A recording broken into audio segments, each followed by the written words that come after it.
So do this, assign estimated durations to each of these tasks, and that will make it so much easier to schedule this and put it into kind of this next step here.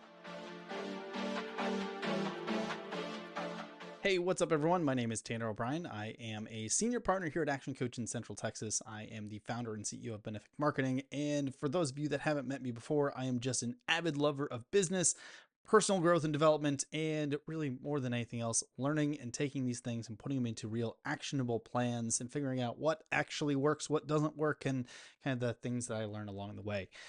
So with that, one of the things that I wanted to go through and kind of chat a little bit about today is finishing the second quarter strong. So we're actually coming up into the beginning of June here. We've got about a month left, but as we get to about the second half of the year, how do we finish out strong? What is the plan, or how do you stay productive and focused on what we need to do? So I've got kind of my 4-step plan, or really my 4 points that I continue to remind myself of when I go through this process of being as productive as possible in kind of the weeks leading up to finishing out any time period on a strong note.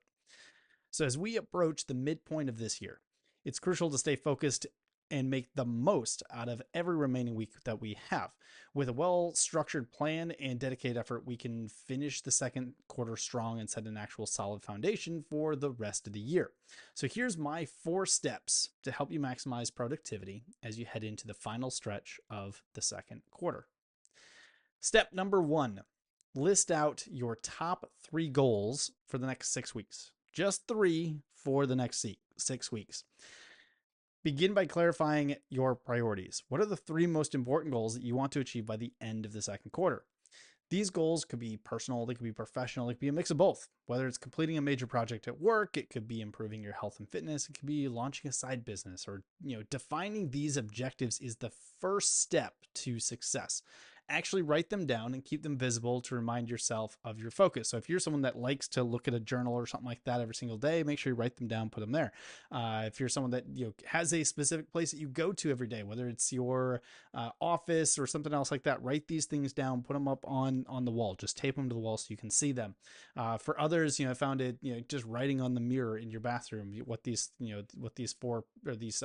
goals are. You put them down, put them somewhere that's visible, and you can see them every single day. So that's step number 1. Step number 2 then is list out all of the actions necessary to achieve each of the goals, along with how long it will take. So once you've identified your goals, break them down into actionable steps. What specific steps, what specific tasks do you need to complete in order to reach the goal? Assign a duration to each of these tasks to create a realistic timeline. This is kind of the key here, is actually put some timelines down to it, because otherwise we can get off track with how long it's actually going to take us to accomplish these. This step not only helps us see the path forward, but also prevents us from feeling a bit overwhelmed just by the sheer magnitude of the goals. So for instance, if one of your goals is to launch a blog, your task might include brainstorming blog post ideas, setting up a website, creating a content calendar. So do this, assign estimated durations to each of these tasks, and that will make it so much easier to schedule this and put it into kind of this next step here. So step 3, identify 3 ways to measure progress toward each goal. Measuring progress is essential to staying on track and staying motivated. Determining how you will assess your advancement towards each goal is crucial. These could be quantifiable metrics like revenue generated, pounds lost, it could be completed project milestones. But having a clear indicator of progress will help you stay focused and adjust your strategy if needed. And that's a huge key here on any goal or progress that we're making, is sometimes things don't go the way that we anticipate them to. And if we have clear indicators of progress, we can see where do we need to adjust and shift if things get a little off track. So for instance, if your goal is to improve your fitness, you could track your progress through body measurements, workout frequency, and endurance levels. There's a number of different things you can track there, but there's ways to look at how do I see progress day over day. Then the final step number 4, is adding each of these actions to your calendar or your daily task list.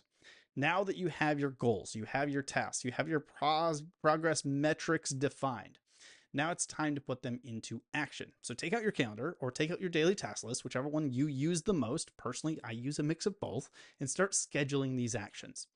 Be realistic about the time you have available each day and allocate sufficient time for each task. Remember, that's why we went back and put estimated time frames between each of these.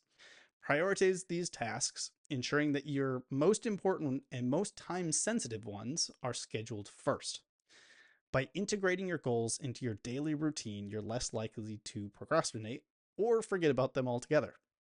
Stick to your schedule, but also remain flexible and adapt if unexpected changes arise. So, as we kind of wrap this up, so in conclusion, the end of the second quarter offers a valuable opportunity for us to accomplish what matters to us most. By following these simple 4 steps, we can organize our efforts, track our progress, and make the most out of the time that we have available. Remember, success is not only about setting goals, but also about taking consistent and purposeful action to achieving them. Embrace this productive mindset as you head into this final couple of weeks of the second quarter and watch your goals become a reality.